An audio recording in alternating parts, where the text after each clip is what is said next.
Many WNBA fans are calling out the referee problem. The referees literally turned their back. Caitlin Clark appears to be hunted every game. She deals with physicality that no other player in the league is dealing with. The WNBA not stepping in to protect their cash cow, their only draw, their only star, and this is the end result. Many WNBA fans are calling out the referee problem. The referees literally turned their back. Caitlin Clark appears to be hunted every game. She deals with physicality that no other player in the league is dealing with. Caitlin Clark will be sidelined for at least 2 weeks with a quad injury. Willis has emerged. How Caitlin Clark got hurt. Fouls her for the 4th time. It's cheating. Caitlin Clark is the driving force behind the interest in the Fever and the interest in the WNBA. Rookie Caitlin Clark was subject to several intentional WNBA not stepping in to protect their cash cow, their only draw, their only star. And this is the end result. They promised she'd revolutionize the league. They hyped her up as the face of the future. But no one warned us that the league itself might be her biggest obstacle. Game. WNBA players, fans, coaches are all complaining about the referees, and they have shown that they're not going to change anything because the referees continue to be horrible. It only took a few games for Caitlin Clark to go from the WNBA's prized poster child to public enemy #1 on the court. This wasn't your average rookie growing pains scenario. What unfolded looked a lot more deliberate and a lot more dangerous. The pattern of physicality directed at Clark went far beyond the typical welcome to the league treatment that most rookies experience. Lions head coach Stephanie White.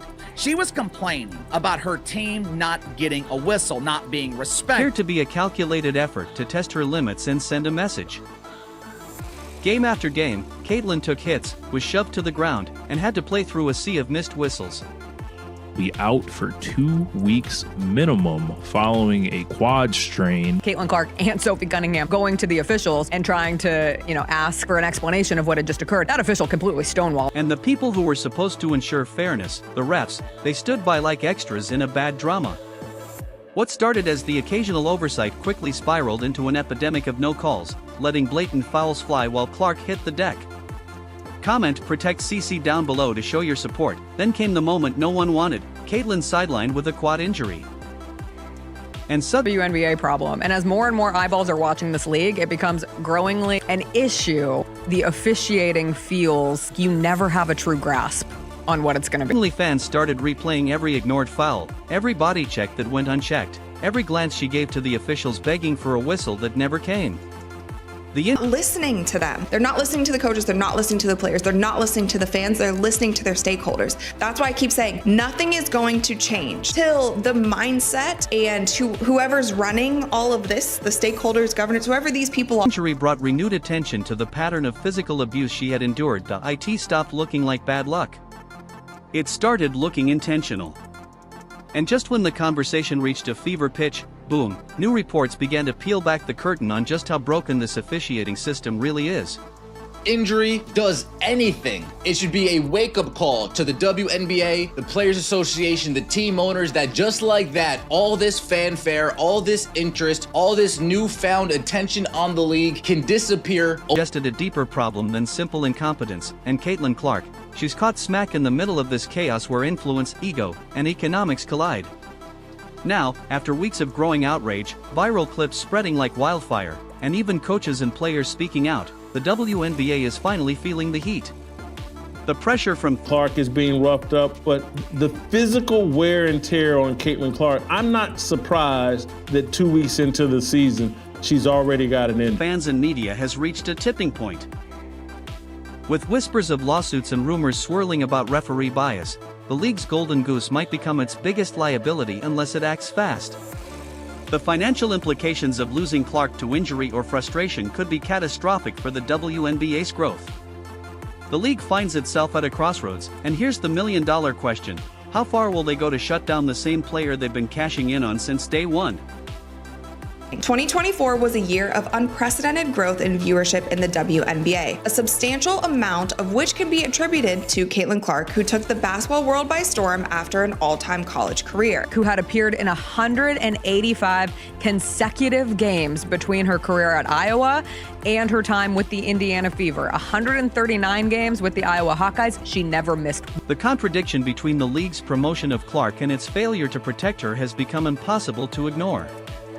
This tension is at the heart of the controversy. Caitlin Clark, somebody who was responsible for 26.5% of all WNBA economic activity last season, including revenue from merchandise, ticket sales, and television. Caitlin Clark out at least 2 weeks waited, but can the WNBA maintain without her?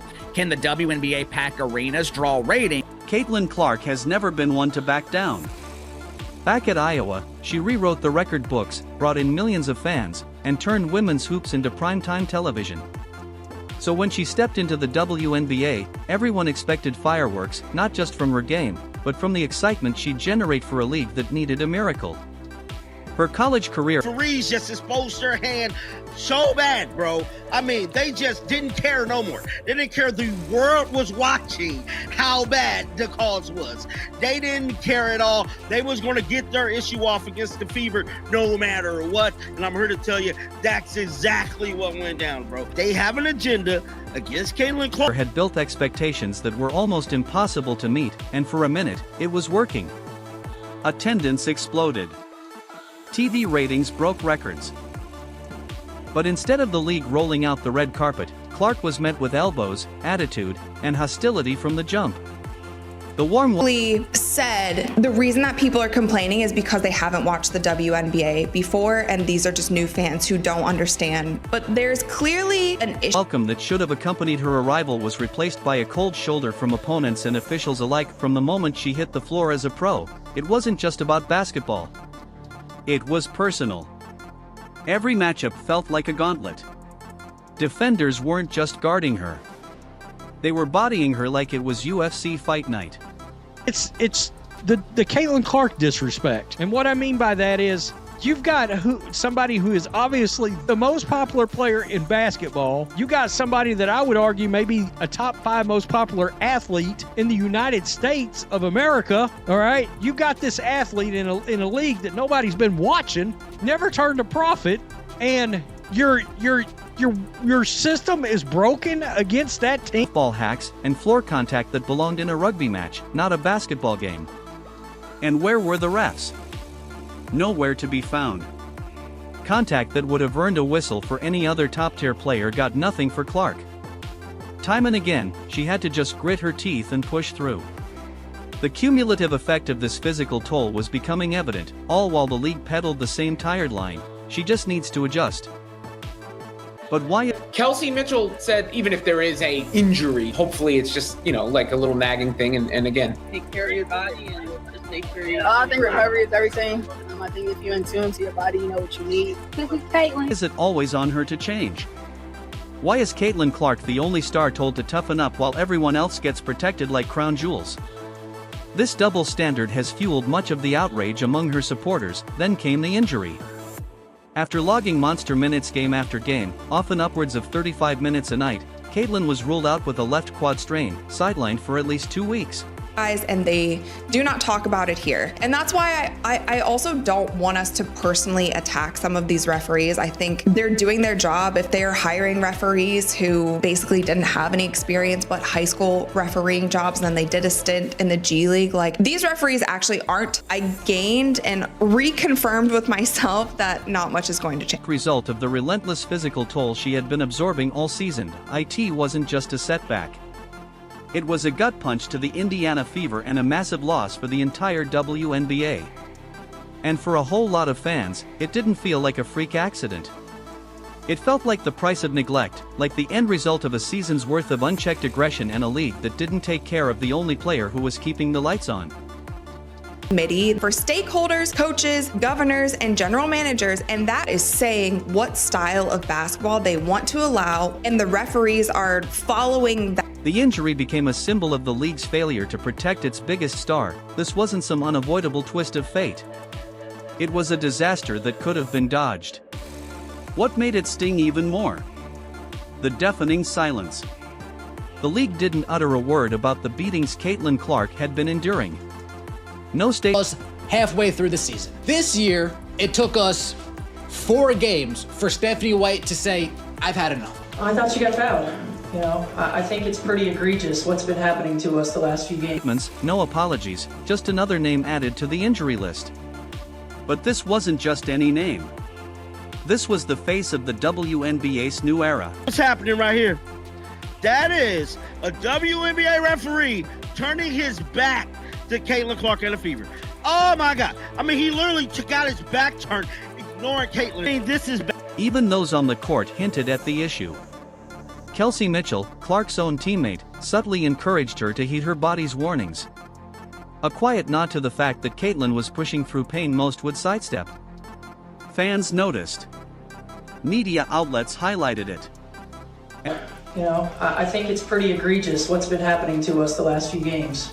And I might be able to understand it if we were just chucking threes. And the disrespect right now for our team has been pretty unbelievable. So it's And now the burning question is, why was the league's brightest star left so exposed, and who stands to gain from her absence?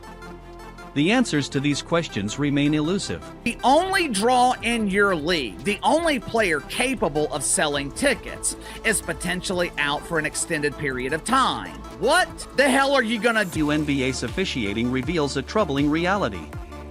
The referees aren't just green, they're underqualified. Some have leaped from high school courts straight into the WNBA, bypassing crucial development stages like college or the NBA G League. The situation. And I understand the frustration that I think comes the most with officiating is the inconsistencies of officiating. But listen, this is not unique to the WNBA. These aren't seasoned professionals with years under their belts. They're often learning the ropes while officiating the most high-stakes games the league has ever seen. And this lack of experience is glaringly evident, especially when it comes to managing the league's most talked-about player, Caitlin Clark. When that foul took place, CBS said she's got a challenge left. Well, it didn't matter. She couldn't use it. Stephanie White could not challenge that foul call on Lexi Hull, the one that led to the game-winning free throws from Sabrina Ionescu, because she didn't have a timeout. You need a full timeout, not a reset timeout, to initiate the challenge. Now, my issue with that is it would have been nice if the CBS announcers hadn't even brought up. Experience of the officiating crews has been a recurring problem, but the rabbit hole goes deeper. These officials aren't making calls based solely on their judgment. Behind the scenes clearly a problem if it's not just one team. Also, by the way, it's not just the Indiana Fever. I know it's been the biggest story this week. Brittany Griner left a sideline interview to go yell at a competition committee dictating how games should be officiated. This committee comprises coaches, general managers, and stakeholders, not impartial entities, but individuals with vested interests in specific outcomes. This isn't mere speculation. League insiders have confirmed it in interviews. The influence I did notice in the Liberty game, Caitlin Clark's shots were all very short. So it was showing that she wasn't like getting off, and she was having a difficult time making those threes, and a lot of explosiveness from those 3-point shots does come from this committee raises serious questions about the integrity of the officiating. Caitlin Clark's presence disrupts this carefully curated status quo. She introduces a new tempo, garners unprecedented media attention, and brings a spotlight that unsettles the existing system. Her dynamic style clashes with the rougher, slower, more physical game the committee seems to favor. Who had appeared in 185 consecutive games between her career at Iowa and her time with the Indiana Fever. 139 games with the Iowa Hawkeyes. She never missed one. Obviously, Caitlin's carrying a lot on her shoulders. A big star that is coming to a lot of these buildings. Consequence, she faces undue punishment on the court without the protection she deserves. Her style of play threatens the established order. Contact that would trigger immediate whistles in the NBA or even college games is dismissed. No calls, no justice, just silence. And when she seeks explanations from the officials, she's met with indifference. The dismissiveness of the referees has only added to the frustration felt by Clark and her supporters. Time and again, Clark endures uncalled hits while her slightest contact results in immediate fouls. Coach Stephanie White attempted to challenge one such instance during a critical game, but an obscure rule blocked her because she lacked a full timeout. The officials remained shielded.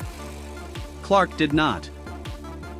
This kind of convoluted rule enforcement doesn't just cost games, it erodes trust in the entire system. This isn't about isolated errors.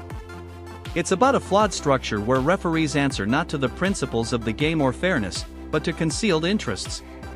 The Fever were on the wrong end of some whistles, it seemed, in this game, and it's seemingly been that way for much of the season, and it's been a recurring theme where there's a level of physicality allowed against them, and they're not allowed to reciprocate on the other end. That particularly, of course, goes for Caitlin. Caitlin Clark is being targeted not just by defenders, but by a system desperate to control the narrative rather than safeguard its most valuable asset. The system itself appears to be working against her. The more that comes to light, the clearer it becomes. The officiating crisis isn't accidental, it's intentional. The league might attempt to downplay the issue, but the backlash is intensifying. Fans aren't the only ones raising concerns.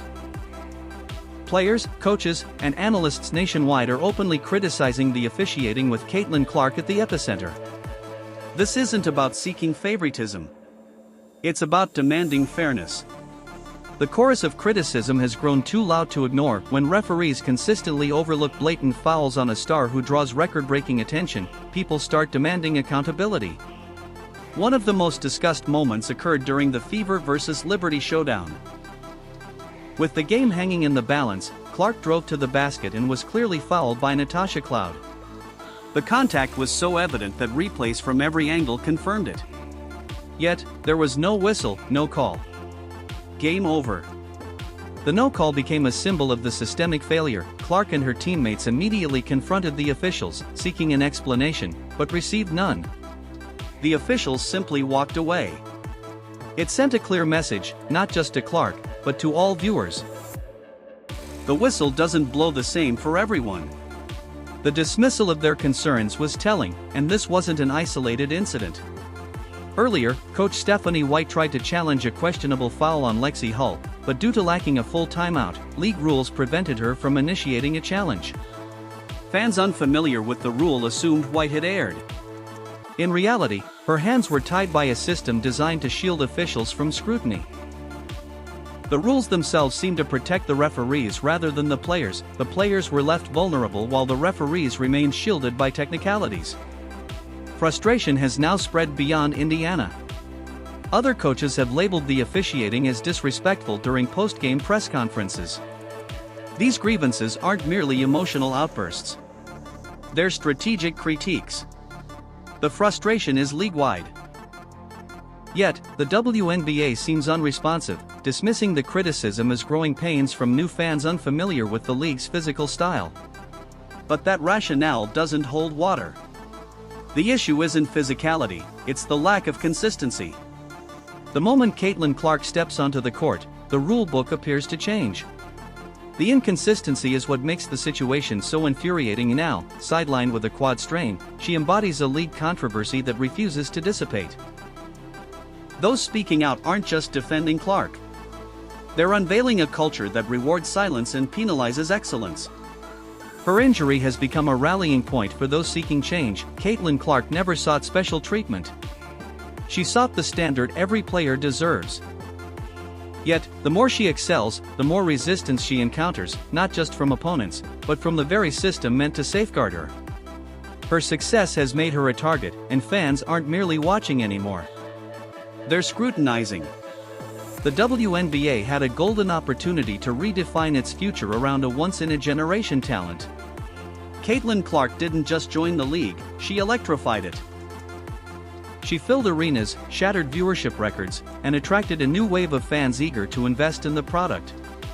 The opportunity was unprecedented, but instead of ascending with her, the league appears to be buckling under the pressure, clinging to outdated power structures while ignoring an undeniable truth: the fans are observing everything. They witnessed her being slammed to the floor without recourse. They saw the referees convene and then walk away. They noticed the scoreboard shift not because the superior team prevailed, but because someone in stripes chose to avert their gaze. The fans are holding the league accountable, and now, these fans aren't just angry. They're mobilizing. Legal pressures are mounting.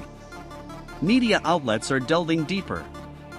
And conversations that once occurred in private are now making headlines. The system is being laid bare. The scrutiny is relentless. For too long, accountability in the WNBA has been a closed circuit.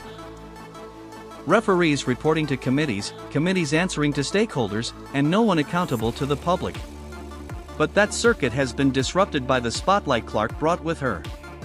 The old ways are being challenged. She didn't seek controversy. She didn't aim to be the face of a movement. But when the whistles fell silent and the elbows kept coming, the league cast her into that role. Now, every biased call, every unwarranted foul against her, every crucial no-call fuels a fire that's beyond containment. The controversy has taken on a life of its own. This isn't about favoritism. It's about preserving the integrity of the game.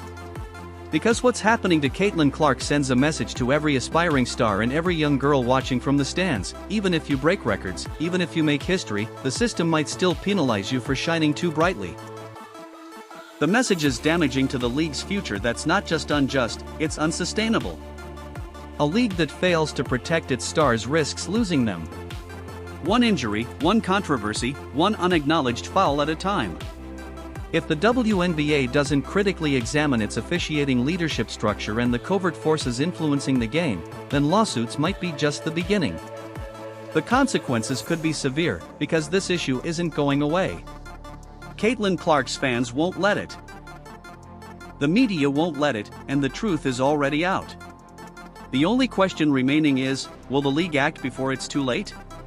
Comment Protect CC down below to show your support.